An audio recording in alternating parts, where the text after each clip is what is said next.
Toughest medics. RTC lead. I don't look good. Go, go, go. They are evacuating the cinema. There is asbestos involved. There's lots of hazards, lots of dangers. It's a constant dynamic risk assessment. The NHS's Hazardous Area Response Teams, HART for short, are trained to tackle the most critical cases in the most dangerous places. Right, boss, you're going to start going up now. Just keep your eyes closed. In the firing line. Shotgun injuries to his leg. Go on, you have to blast me. First in.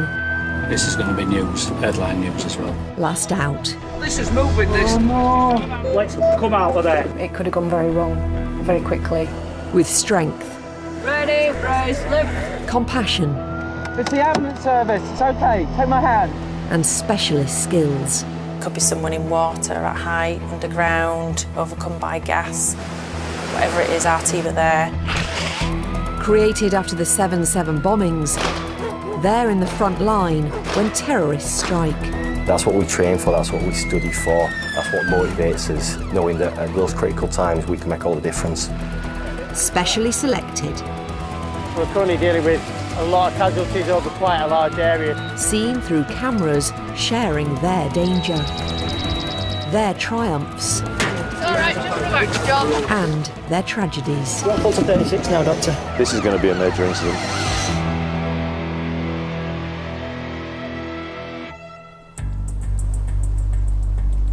It's a freezing February night in Leeds. Temperatures are plummeting. Roads are icing up. Hotel wants the team. Got an RTC coming down at Elland Road Junction, Cherwell. RTC, 3 cars, persons reported as trapped. 26, there's a possibility that you might be first on scene. Next nearest Yas resources showed in 5 minutes. Alex and the team are being diverted to a serious road traffic accident south of the city. We're just running on a 3-car road traffic accident on quite a busy road in Leeds. Reports are at the minute that there's 1 person trapped. We've just got a resource booked on scene, so we should get some information pretty quickly. We're only about a minute away now. Details are still coming in. It's not yet clear what's happened or how many are injured. It could well be conditions. It is below freezing outside. Also, it's quite a steep hill, so people tend to get a little bit quick on it. 21 on scene. 10:20 at scene. That's a fair knock, isn't it? It's a chaotic scene. 3 cars have been wrecked in the crash. From what I've seen so far, there's quite a lot of debris across this thing, so we need to just get in there and see what's going on and find out, how many patients are involved. Team leader Alex is quickly brought up to speed. Just 1 casualty, the driver's legged it apparently. So Okay, then red car something. Martin, do you want to jump in and just you've got PPE with? Do you want to start jumping in and doing a bit of an assessment on him for us? There's a little old woman in a house further down the hill that said she heard the bang, came out, and there was a lad all in black with his hood up, legging it down the road. Tim checks out the man trapped in the smashed up Audi. All right, fella. Put them seats forward, mate, so I can lay down. What's your name, mate? Danny. Danny, I'm Tim. 21-year-old Danny Brooke is in serious pain. What's hurting you, fella? Just be back, man. Whereabouts in your back? Middle bit. In the middle? Yeah. Done a fair bit of damage on it all, haven't they? But everyone's got out and hot-footed it, so mine's just doing a quick assessment on it. I think the plan is at the moment they're going to take side door off, take B post off, turn him round, lie him down and go straight out that way. If that fails, they'll peel the front of the roof forwards and he'll come off straight out the top. So. Oh, my back's killing, man. Crews suspect the car was travelling at considerable speed at the point of impact. Danny will have to be cut free from the wreckage. Just going to break this window. Okay, mate. Yep. Ready? Smash, okay, Danny?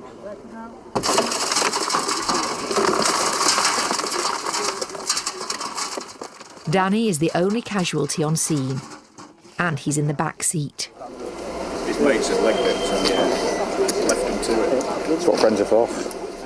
Fire crews and police are trying to piece together exactly what's happened here. What we're dealing with here is a 1-vehicle RTC. These 2 cars that you can see behind me were actually parked up at the side of the road, and this Audi's hit them. There's 1 male in the back of the Audi. Everybody else that was in the car, which we don't know how many, have managed to get out and leave scene. So we're just dealing with this one chap at the moment. Please get some of it. Yeah, alright mate, I know. You can make a conclusion as to why they've left scene. It's a fast car, you know, it's a little sporty Audi. They've left the mate behind, as is always the case. Yeah, left us to clean up. Danny is in great pain. Martin and Tim suspect he has a serious back injury. It could be life-changing. You think you'd be able to breathe on some gas and air if we got you some gas and air? Yeah, please, just give me something in my vein, mate. Yeah. Get your arm out straight for me, Danny. You need to help me out here, mate. Danny, that's it, mate. Danny is being given gas and air. In the cramped space, Tim is trying to assess his injuries. Danny, did you have your seatbelt on, mate? Danny, did you have your seatbelt on? You what, sorry? What? You don't know? No. Yes or no, mate? Because it makes a difference. No, Probably not. All right. Life-threatening injuries are not always obvious. The medics are working out what's called the mechanism of injury to help them assess the likely impact on Danny's body.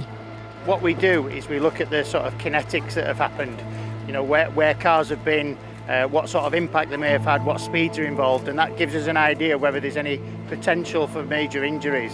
Obviously, looking at this, there's really big potential, what we call a big mechanism, which would alert us, you know, make us more concerned that there might be a big injury going on. If it's not clear straight away, then we're looking for hidden injuries, bleeding inside, that sort of thing.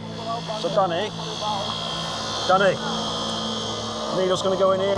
All right. Yeah.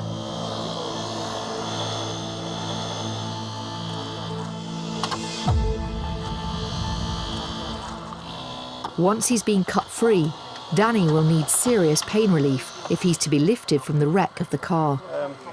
His friends may also have injuries, but they have not been found. Hiya guys, have you got any more details about who else was in the car at all, or any other ideas of how many other patients there might have been? There were definitely 3 others that ran off. 3 others, so Yeah. on top of him, right, Yeah. okay. But you don't know who they are, where they've gone? Casually walked off, and then when I started following them, they ran. Just nonchalantly strolled out of the car. We're just going to draw some morphine up just to give this chap some pain relief. Then we're going to give him a drug alongside that called an ondansetron, which will stop him feeling nauseous. And we're going to give him an IV infusion of paracetamol as well, just to try and control his pain. So Danny, let's only give some morphine, mate, and some paracetamol, okay? How long till you're ready to go, Tim, do you reckon? Right, so he's had a dansetron. He's had 5 of morphine. I'm happy when you're ready for him to go, yeah? Now we've got the pain under a lot more control, we can actually look at getting him out of the car. So we're going to bring them round down onto one of our boards and just gently slide them out of the car with lots of hands making heavy work, very light work. All right. Okay, so it's just going to be hands-on. It's not going to be the easiest move, but we'll just do it the best we can. Medics think Danny has broken his back. It's serious. He'll have to be completely immobilised to prevent damage to the delicate spinal cord when he's lifted from the wreckage. Right, Danny, we're going to move you now, mate. All right. Tim, you happy where he is? Danny, open your eyes. Okay, so you're going to go out head first towards this way, okay? Yeah? Danny, do you understand? Yeah, can you just wet my mouth before I do it? You can't, mate, all right? We need to get you out first, all right? There's potential for something to go wrong when we do move him, but we're going to go nice and slow, nice and steady, and keep an eye on him the entire time we're doing it, and if anything does start to change or deteriorate, we'll be able to get on top of that straight away. Hang on, just stop there. Sort this. It's a crucial moment. The medics need all the skills they have to keep Danny's back still while they manoeuvre him out. Right, we're going to go on this young lady's call because she's got his head, all right? Sorry, I don't know your name. Chloe. Happy? Yeah. Ready, steady, move. Ready, steady, that. Nice one, guys. Holly, did you say? Chloe. Chloe, if you keep hold of his head, darling, we'll strap that in. You get us, we've got some head blocks. Danny is firmly bound to a rigid spinal stretcher. He's been immobile in freezing temperatures for over an hour, and he's getting cold. You're right there, mate. Well done, Danny. Good man. What car were you in? What car were you in? It looks like an Audi A3, I think. For driving? Well, we've got you out of back seat, so I don't think so. Right, oh my God. Whose car is it? I don't even know what car it is. Don't you? You've been boozing her out, mate? No.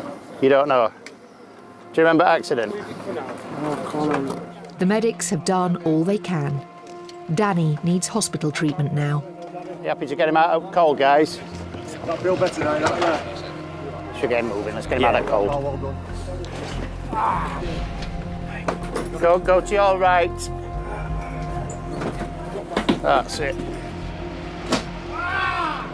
Unless there's any sort of injury that's alarming us at a time, that makes us think this is a time-critical patient, we'd rather work, you know, slow and steady, not make any mistakes and treat patient carefully, which is what we've done today. Danny will be taken to the nearest trauma unit, where he'll be scanned and fully assessed. He does have pain in his spine, in the mid sort of thoracic spine, so obviously we're treating him for a high mechanism spinal injury, but luckily he's got full sensation in all his legs, his arms. Danny's injuries could be life-changing.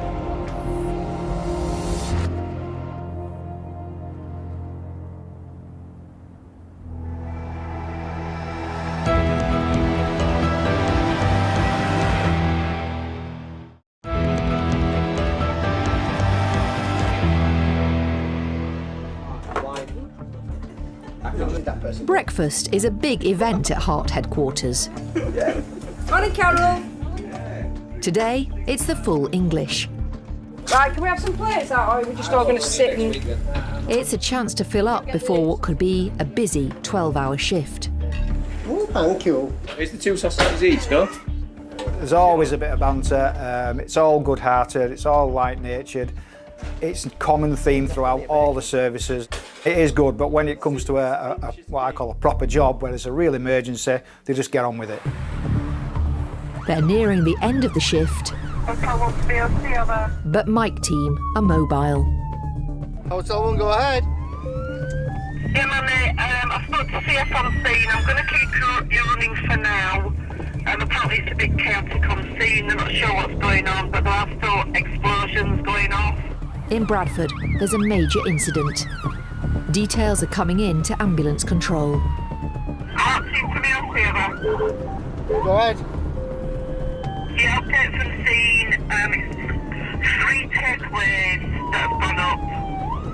There are flats above, or able to ascertain patients or anything at this time. Access. Left up here. Via Squire Lane, please. Over. The blast has happened in a residential area near the city centre.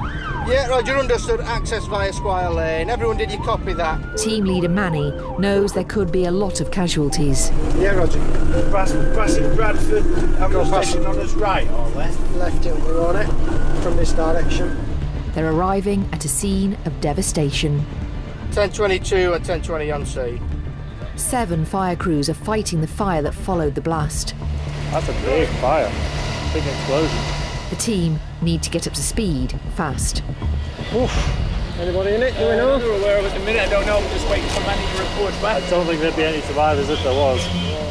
3 shops have been blown to pieces. Debris was thrown across the street outside.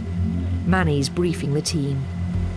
The shop that's gone up is a fruit and veg shop by the sounds of it. We believe there's nobody in there. However, I can't confirm that at this time. They're in the process of just evacuating this property here. Advice has been given to all these lot on the surrounding properties just to stay in, doors shut, windows shut and so forth. There's a real risk of a secondary blast. Firefighters are in danger. The cause of the first blast is unclear. To do with a drone, really. Well, they put up and just have an aerial view of what's behind there. I know there is some residential properties back there, but I don't know exactly. Yeah. John was saying electric. Yeah, just to the left-hand side, there's been an electric pole that's been arcing. Well, there are no flats above it at all, or? Not that I'm aware of. I'm not sure. What, same apex? It looks like it. We all damaged, doesn't it? If you look there, yeah, you can see obviously what's so left of the wall. So it probably goes up like that, same as matching, doesn't it? I would presume. The team are trying to work out where any casualties might be. It's the fire service's job to find them. You know that building that were there? Yeah. Did it look exactly like that one? Did it go up like that and that on same as that? Yeah. Yeah, so it mirrored exactly that one. Yeah. All right, buddy. I'm just looking at road layout, just seeing what's behind it. The entire facade of 3 shops has vanished. Yeah, it did mirror the same. Hey? It did mirror the same. It did. Yeah, but it's just checked. Basically what's happened is there's been an explosion in a fruit and veg shop. There's a lot of space above it that could house tenants and other people. So we just want to make sure that the building that's gone up didn't house any other people in there. As soon as we can make those inquiries, the better, obviously, because there might be somebody lying in some rubble. We're not sure, even though with the way the building's gone up, injuries I would probably suggest will be incompatible with life. However, the quicker we can get these investigations done, the fire service can put the fire out. We might be able to get in there and just do a little bit of a systematic search just to make sure that the building is clear. But the police are doing their thing, the fire service are doing their thing, and we are stood by at the moment just to make sure fire service don't get injured, the police don't get injured, and we hopefully don't find anyone in the debris. Firefighters are trying to cool the debris so they can go in. There's actually, we've got 3 hoses round back on it as well. There's like a wall at the back, and there's fire crews just putting the hoses over the top of the wall. It's obviously been a substantial explosion. There's like, I think, 3 properties involved. One takeaway was open when the neighbouring buildings went up. Around the back properties there is a wall still standing, but clearly all the top part's gone, the roof's collapsed. Around the front here, all the front walls collapsed inwards, and all the roof across sort of all 3 properties really. So it's amazing really, it's not damaged more. It must have been sort of contained by the walls around it, I think. It's becoming clear no one is missing, and the fire officer in charge is now scaling back the operation. The lack of casualties is close to miraculous. First thing the incident commander would do would gather information about if there's anybody known to be in the building. Any building fire would turn up to, that's the first bit of information that they would gather, and we've had no intelligence that there's anybody inside there. It's time for HART to reassess the situation. I'm going to leave 10:28 on scene. Intelligence suggests that there were nobody upstairs. There was an empty building. So we're getting stood down now. The fire service commander has said he's scaling his operations back, so we're scaling ours back so we're free for other jobs. Tomorrow, the investigation into the cause of the blast will begin.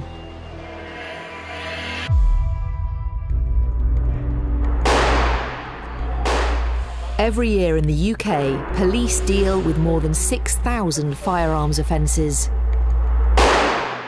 And West Yorkshire has one of Britain's highest rates of gun crime. Today, the local firearms squad have come to HART headquarters to take part in a training exercise.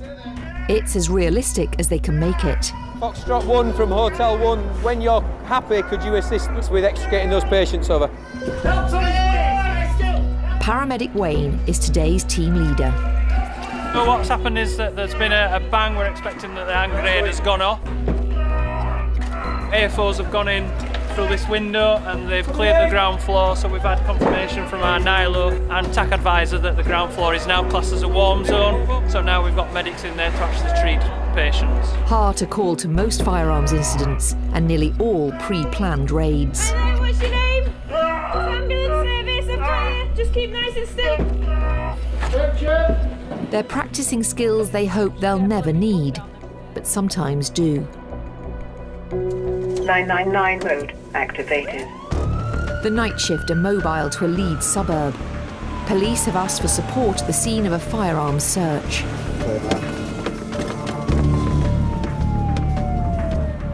We've not had a proper briefing yet, and we're probably going to get more when we liaise with police on the scene. Roshers and Tango team are in a battle of their own with the nighttime traffic. Oh, there's one tool in there, and then there's loads of tools. James and Helen are bringing up the rear of the convoy. Has anybody been injured, or are we just going to... I think I heard Ross just say someone's refusing to come out of their house and claiming to have a firearm. But I think that's it, yeah. It's a 10-minute drive to the scene of the operation. This is a large vehicle, thank you. It says, police engaging on address for suspected firearms incident. Patient not exiting property, police on scene. HART are fully equipped to deal with anything the night might throw at them. Although we do have 100% confidence in West Yorkshire Police and their firearmed officers, the chances of there being serious injuries are pretty high in these situations. They're making a silent approach. Cancelling main function. The next few minutes could see HART being in the firing line as armed police seek to neutralise a man with a gun.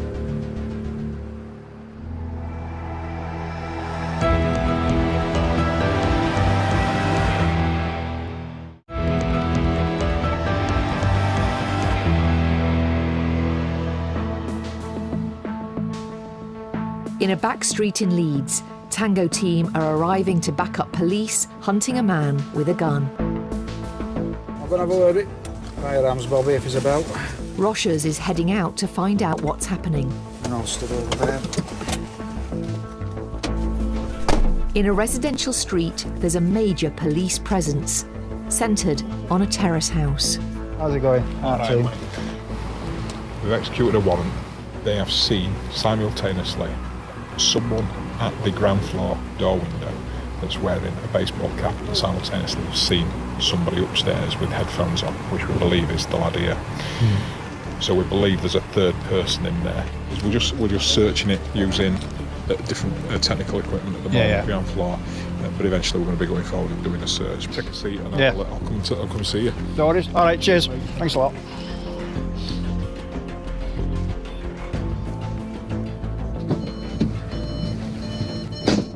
There is markers on this property for weapons anyway, so they're having to take it really, really slowly. The chances of there being a firearms is slim, but as they said, they come here as firearms officers because there is markers on the property for the firearms. It's a waiting game, so we're staying as vehicles for the moment and seeing if that all happens. Happy with that? Yep. Fair enough. All right. HART could face a long night. Armed police are surrounding the house from cover. It's feared an armed man is hiding inside.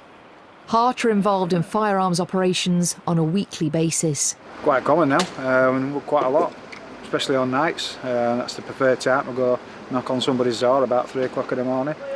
Yeah, they're getting more and more common all the time. Good working relationship with armed police, so it's all good.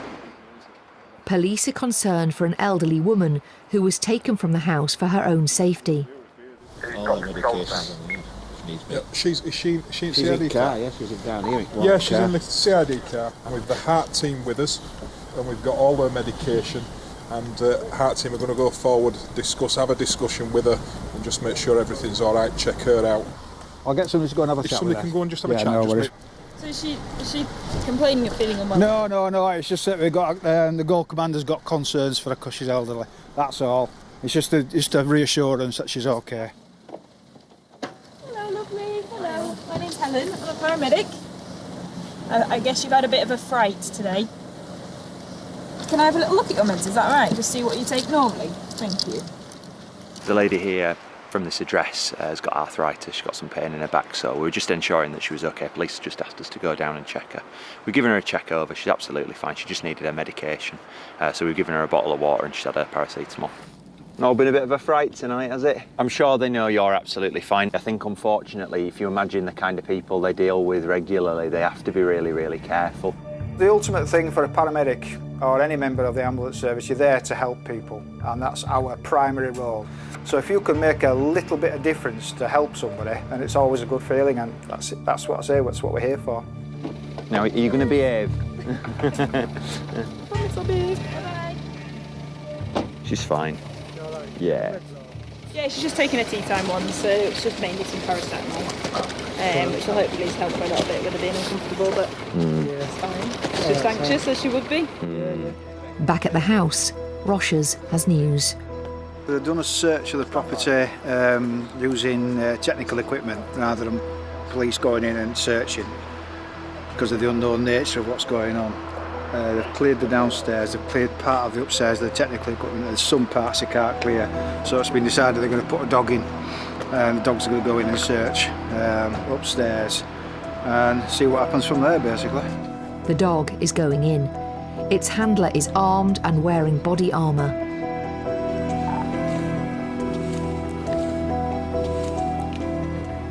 First of all, it's we have a lost hatch, slightly dislodged. But the search draws a blank. They've put dog in, not found out. They've searched everywhere now, apart from loft. Loft hatch has been displaced, so they're just going to go up there carefully and search that, and then hopefully that'll be it. Okay. Is that right? Yeah. The last place the gunman could be hiding is the loft. Also one-to-all call signs. You can stand down, return, no issue over. But that's deserted too. Premises cleared, nobody in it. Police thanked us for their assistance. Might be needed later on, further searches, but we'll see how it goes. After a tense hour, the operation is over and the police manhunt moves on. For HART, it's time to return to base.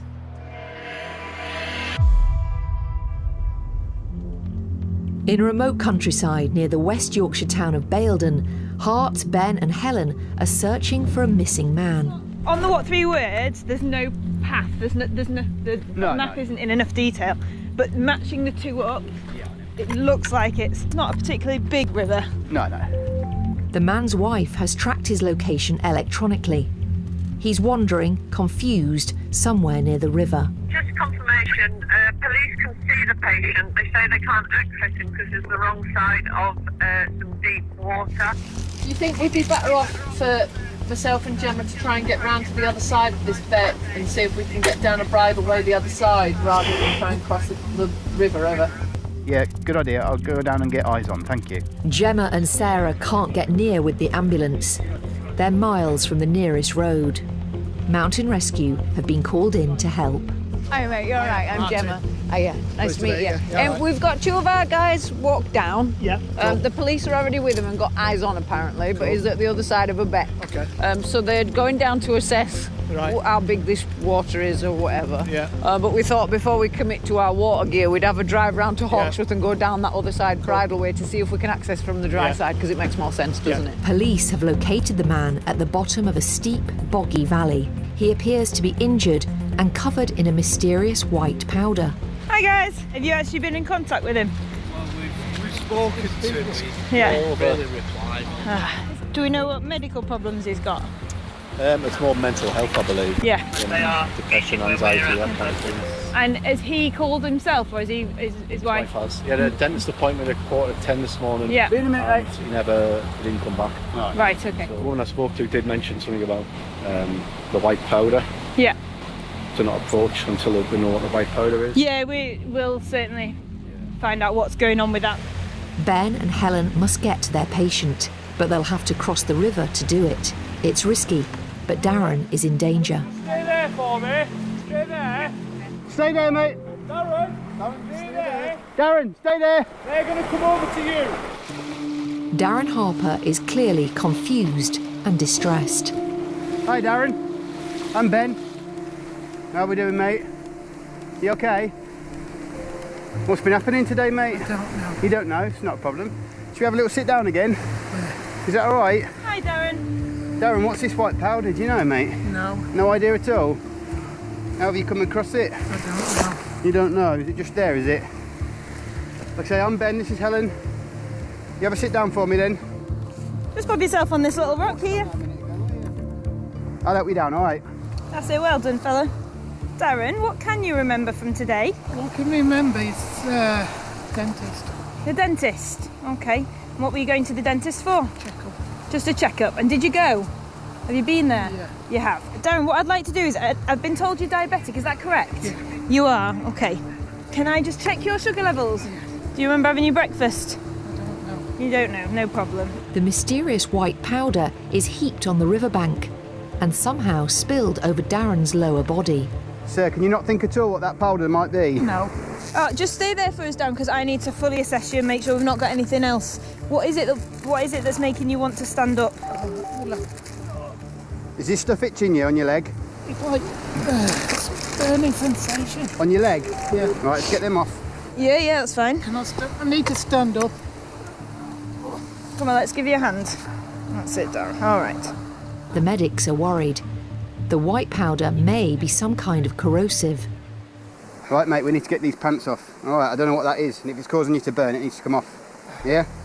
Trousers down. There you go, Darren. You pop yourself on there, because we'll wrap that around you in a minute. Pop your bottom right there in the middle for us. What's going on with it? Can you see? Previous pot, maybe. Have you been potted? Did you have a pot on that ankle? No. Are you sure, boss? Yeah. Just plaster off, Harry. Yeah, have we got anything to get that off with? Darren, is it okay if I just wipe all this white stuff off? Because we don't really want it on there if it's causing any bother. The medics are increasingly concerned. Plaster fracture casts can leave skin peeling, but not to this extent. Darren's skin is falling off. We're just in the process of trying to establish quite an important fact, really, what this white powder is that the patient's covered in, but we need to be 100% sure before we start getting other assets involved. We're essentially potentially contaminated already, so we need to not get other staff here unless we're absolutely sure it is plaster of Paris. It's not long before they get an update. The police have just spoken to the patient's wife and confirmed that at no point did he leave the house with a pot on his leg today, so that's an assumption we can't go with anymore. So we're going to have a rethink as to what that powder is. We've had to call the fire service for their detection and monitoring equipment. They'll take a sample of this white powder and tell us what it is. Does the pain feel like it's on the skin, or does it feel like it's inside? It feels like it's burning. Darren's skin is getting worse. They need to get him to the ambulance, but even with the help of mountain rescue, it won't be easy. Right, there's going to be a sharp scratch, Darren, but I just want you to keep really nice and still for me, okay? Sharp scratch. Darren's got quite a bit of pain in his left ankle at the moment and on his left foot, so we're just giving some IV paracetamol. So that's just going straight into his veins to give him a bit of pain relief, hopefully. All call signs, just to keep you updated at the latest plan. Mountain Rescue have assessed both sides of the river, have decided they can't go one way, it's too steep. So we will end up going back across the river at some point. Mountain Rescue will stretch Darren out back across the river. The bank is steep and muddy, and the river is hazardous, but it's quicker, and they need to assess the powder and any damage it may be doing. Quite a few things going on. It's not as straightforward as just an ankle injury. We've got someone with known mental health issues, known learning difficulties, and a history of going walkabout, but also just a really suspicious amount of white powder on him, and he can't tell us why. Oh, that's it, mate. Well done. So, Darren, all these guys are going to look after you whilst we're just moving you, but I'm still going to be here, all right?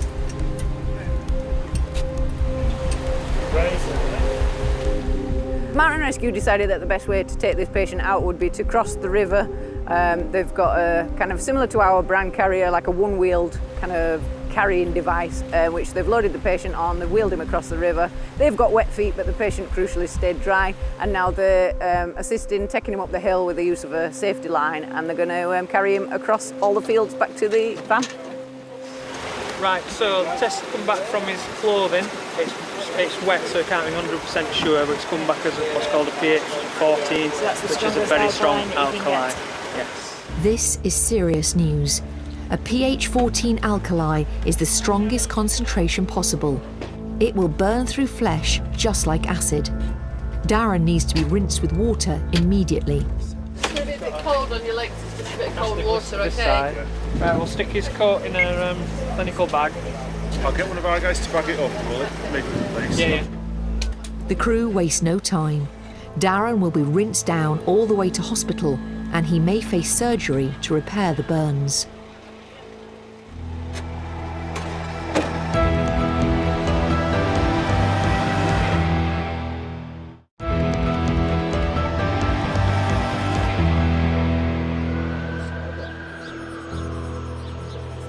Every year, the NHS deals with a staggering 90 million outpatient appointments.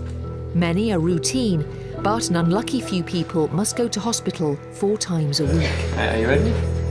They're kidney patients needing dialysis.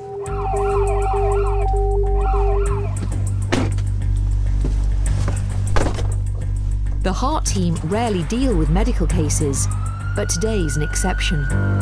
Our team leader has tasked us to go and have a look and possibly assist with a patient transport crew who are on scene with, it's come through as being a double amputee, so I've no more details than that, so they've requested our assistance. It's an unusual case for Neil and Delta team, but this problem is becoming more common. Quite often, just by the nature of the way a house is built, the hallways are not always very big. It's an area which is not often utilised, so it's seen as space wasted. People would rather have rooms, particularly in new houses now. There's a lot of small doorways, all space saving, I suppose. The team are heading for sheltered housing on the outskirts of Leeds.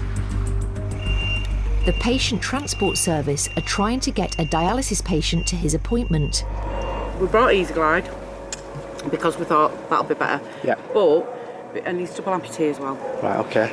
So it's getting him from there, because it's quite low, onto his wheelchair. Right. Because he won't be able to. Shall we have a look? I think. Shall we show you everything, and then we've got the EasyGlide. The chairlift the man needs to get out of his bungalow is broken.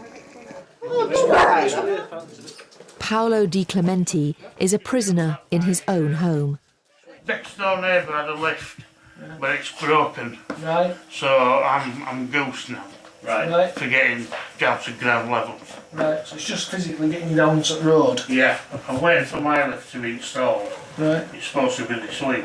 Right, okay, mate. So, but we don't know which day. Right. And I go 4 times a week to dialysis. So prior to today, how did they get you out before? Well, luckily, his lift were okay. Oh, okay, so it's only just... It's only just broke this weekend. Right, okay. Yeah. Right. And do they normally transport you in their vehicle in your wheelchair? Yeah. Right. So it's just a matter of getting you onto the road, isn't it? Yeah. And into a suitable chair to be transported. Ground level. Okay, mate. And then away. Paolo used to run an ice cream business until he suffered total kidney failure, which led to the loss of both legs.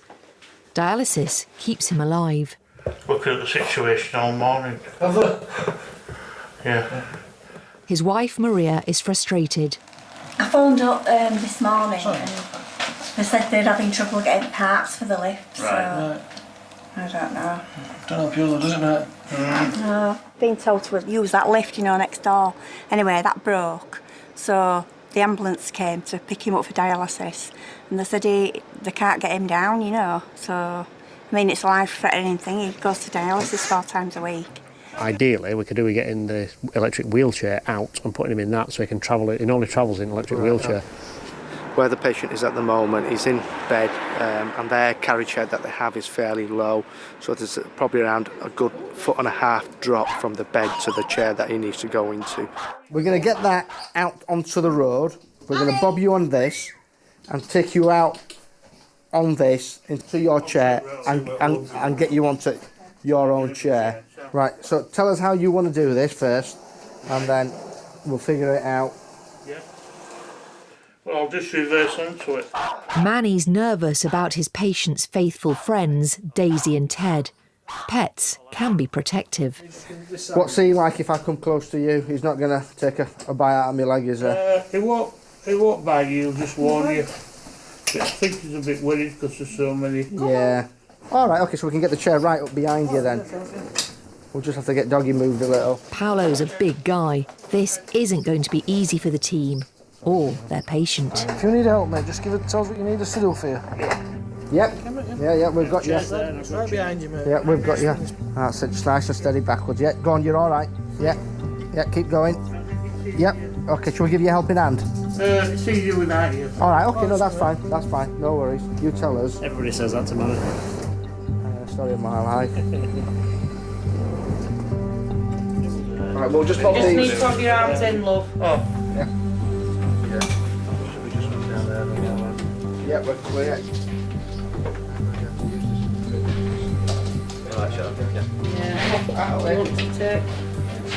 Thankfully, Ted the dog is taking it all in his stride. Out there. Yeah, right in there. Yeah, and then we're just perfect. Okay. Yep, ready, steady. Steady. Sit. Right, okay. Paolo. Yep. No kissing, mate. Right, let's lift up. Are the brakes on? We've got this gentleman onto our carriage chair. We've taken his electric wheelchair out down the back, but there's quite a slippery grass slope at the back. Obviously we couldn't take the wheelchair down with the patient in it in case it tipped over or got stuck. So we've taken the patient out the front way in our carriage chair, and we've taken the wheelchair around the back way, and then hopefully we'll be able to get the patient into his own wheelchair for transport to hospital. Paolo's on his way. He's already overdue for his regular appointment at St James's Hospital. It's a surprisingly difficult operation. Paolo's home's been adapted for him, but the garden is far from ideal. Manny's anxious to make sure Daisy is comfortable too. One second, guys. Hello. Good girl. Go on, Neil. Oh, fantastic. Thank you. All heroes wake up, Paolo. I'm very talented. Dog whisperer. Paolo's going to travel to hospital in his own electric wheelchair. He relies on it for his independence. Perfect. Brakes are on. Right. Tell us if you need an helping hand. Yeah. Yeah. Okay. Yep, nice and steady. Okay. How's that? Yeah. Nearly. Just your bottom end is moving across, Paolo. Yeah. Right, let's do it again. Can we smooth your legs? Ready, steady, move. How's on my head? Right, let's get this arm down. Get And that then armrest down for you, mate. there you go. At last, Paolo is on his way. You okay? You happy? Great that they've helped, you know. It's a wonderful job, yeah. I've been on to council about the lift being broke, and they said that they're waiting for parts for it, so if this breaks again, he's had it again, and you know, there's not what we can do. He can't get up the grass there. He'll fall out of his chair. He and his family are hoping the wheelchair ramp is repaired in time for his return.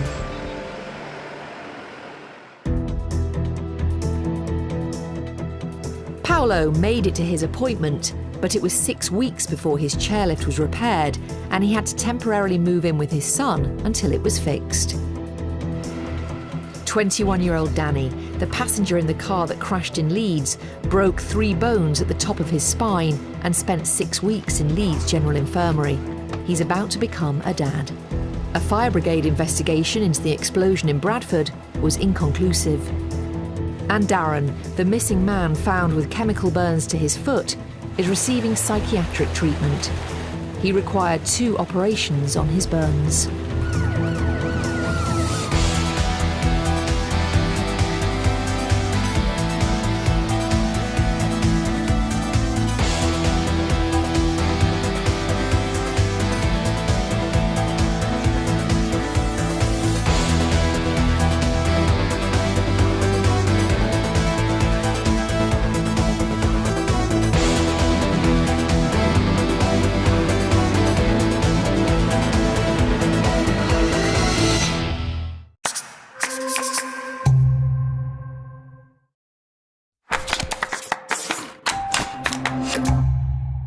Hotel 112 HART call signs. They're Britain's toughest medics. RTC Leeds. I don't look good. Go, go, go. They are evacuating the cinema. There is asbestos involved. There's lots of hazards, lots of dangers. It's a constant dynamic risk assessment. The NHS's Hazardous Area Response Teams, HART for short, are trained to tackle the most critical cases in the most dangerous places. Alright boss, you're going to start going up now. Just keep your eyes closed. In the firing line. Shotgun injuries to his leg. Come on, you have to blast me. First in. This is going to be news, headline news as well. Last out.